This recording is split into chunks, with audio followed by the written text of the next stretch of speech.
नमस्कार। मैं डॉक्टर अनीता पोपटराव नेरे, सहयोगी प्राध्यापक, महात्मा गांधी विद्या मंदिर संचलित श्रीमती पुष्पताई हिरे महिला महाविद्यालय, मालेगांव कैंप, जिला नासिक, हिंदी विभाग की ओर से आप सभी छात्र छात्राओं का हार्दिक स्वागत करती हूँ। दोस्तों, तृतीय वर्ष साहित्य विशेष प्रश्न पत्र क्रमांक 3 हिंदी साहित्य का इतिहास के अंतर्गत रीतिकाल की प्रवृत्तियां इस मुद्दे पर मैं अपना पावर पॉइंट प्रेजेंटेशन प्रस्तुत करने जा रही हूँ। दोस्तों, रीतिकाल हिंदी साहित्य के इतिहास का तीसरा काल है। रीतिकाल का समय 1643 ईस्वी से 1843 ईस्वी तक रहा है। इसे उत्तर मध्य काल भी कहा जाता है। रीतिकाल नाम को लेकर विद्वानों में काफी मतभेद रहा है। कोई इसे अलंकृत काल कहता है, तो कोई श्रृंगार काल, तो कोई कला काल, रीतिकाल आदि। वास्तव में रीतिकाल नाम ही उपयुक्त रहा है।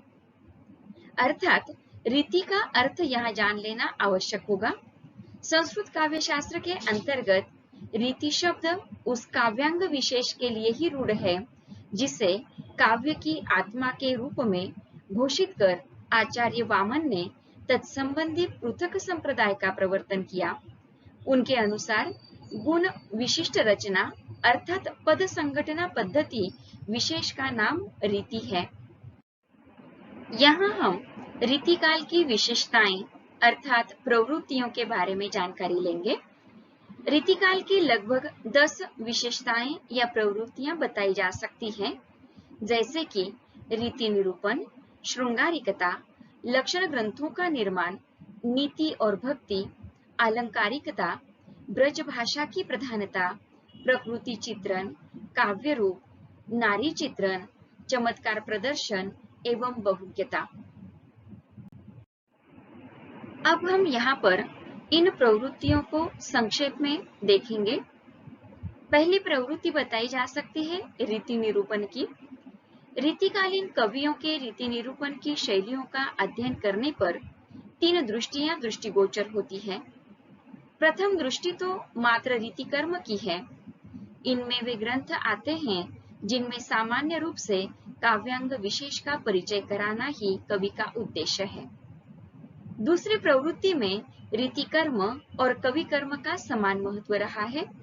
इसके अंतर्गत लक्षण एवं उदाहरण दोनों उनके रचयिताओं द्वारा रचित है। तीसरी प्रवृत्ति के अंतर्गत लक्षणों का महत्व नहीं दिया गया है।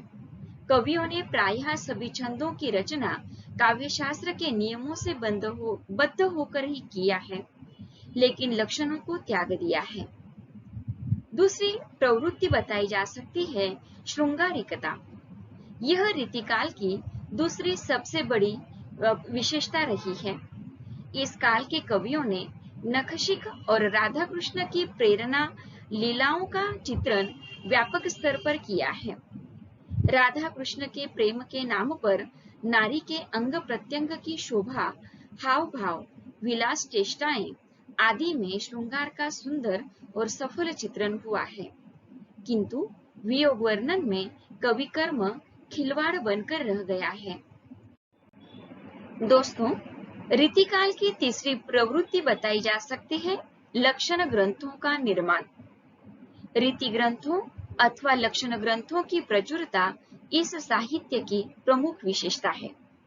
कवि केशव ने शास्त्रीय पद्धति पर रस तथा अलंकारों का विचार रसिक प्रिया तथा कवि प्रिया इनमें किया है। काव्य शास्त्र के लक्षणों को पद्यबद्ध करके लक्षण रूप में प्रस्तुत करना ही लक्षण ग्रंथों की विशेषता बताई जाती है। आचार्यत्व का पद पाने के लिए लक्षण ग्रंथों का निर्माण आवश्यक मानकर इन विद्वानों ने ग्रंथों की निर्मिति की है। केशव, चिंतामणि, मतीराम, देव आदि के नाम यहाँ लिए जा सकते हैं। चौथी प्रवृत्ति है भक्ति और नीति।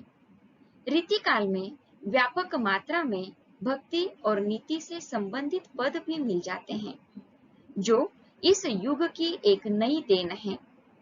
राधा कृष्ण लीलाओं में श्रृंगार के साथ भक्ति भावना भी विद्यमान है। दरबारी वातावरण के कारण इनकी कविताओं में नीति संबंधी उक्तियां भी मिल जाती है। दोस्तों, रीतिकाल की पांचवी प्रवृत्ति बताई जा सकती है अलंकारिकता, अर्थात यह रीतिकाव्य की एक प्रधान प्रवृत्ति रही है। बहुत सारे कवियों ने अलंकारों के लक्षण उदाहरण दिए। अलंकारों का इतना अधिक प्रयोग हुआ कि वह साधन न रहकर साध्य बन गए, जिससे काव्य का सौंदर्य बढ़ने की अपेक्षा कम ही हुआ। छठी प्रवृत्ति है ब्रज भाषा की प्रधानता। यह काल ब्रज भाषा का स्वर्णयुग रहा है। भाषा में वर्ण मैत्री, अनुप्रासत्व, ध्वन्यात्मकता, शब्द संगीत आदि का पूरा निर्वाह किया गया है। भाषा की मधुरता के कारण मुसलमान कवियों का भी इस ओर ध्यान गया है। रीतिकालीन काव्य में प्रकृति चित्रण उद्दीपन रूप में हुआ है। प्रकृति चित्रण यह रीतिकालीन काव्य की सातवीं प्रवृत्ति बताई जा सकती है। स्वतंत्र और आलंबन रूप में प्रकृति चित्रण बहुत कम हुआ है। यह स्वाभाविक ही था, क्योंकि दरबारी कवि का जिसका आकर्षण केंद्र नारी ही था, उसका ध्यान प्रकृति के स्वतंत्र रूप की ओर जा ही कैसे सकता था। रीति काव्य की आठवीं प्रवृत्ति है काव्य रूप। रीति काव्य में मुक्त काव्य रूप को प्रधानता मिली है। राजाओं की काम क्रीड़ा और काम वासना को उत्तेजित करने एवं उनकी मानसिक थकान को दूर करने के लिए जिस कविता का आश्रय लिया गया वह मुक्तक ही रही। अतः इस काल में कवित्व और सवैया की प्रधानता रही। दोस्तों, रीतिकालीन कवियों में नारी का नखशिक वर्णन व्यापक पैमाने पर हुआ है। नारी के बाह्य रूप, स्थूल एवं मांसल चित्रण में उनकी वृत्ति अधिक रही है। वह समय ही ऐसा था कि नारी को भोग विलास की वस्तु माना जाता रहा। नारी का रूप विलासिनी, कामिनी, प्रेमिका आदि के रूप में दिखाया गया है। रीति काव्य की 10वीं प्रवृत्ति चमत्कार प्रदर्शन एवं बहुज्ञता बताई जा सकती है। अर्थात इस युग के कवियों ने चमत्कार प्रदर्शन के साथ बहुज्ञता का भी प्रदर्शन अपने ग्रंथों में किया है। चमत्कार प्रदर्शन के अंतर्गत विभिन्न अलंकारों के प्रयोग के साथ शब्दों की पच्चीकारी एवं रमणीयता पर ज्यादा ध्यान दिया गया है। वही बहुज्ञता को प्रदर्शित करने साहित्येतर विषयों, ज्योतिष, गणित, काव्य जैसे विषयों को भी अपने काव्य का विषय बनाया है। निष्कर्ष के रूप में यह कहा जा सकता है कि इस काल के काव्य की सबसे प्रधान प्रवृत्ति श्रृंगारिकता रही है। अन्य प्रवृत्तियों में वीर, नीति एवं भक्ति बताई जा सकती है। इस काल की कविता में लक्षण और उदाहरण देने वाली कविताएं अधिक लिखी गई है। कवित्व, सवैया, छंद की प्रधानता भी रही है।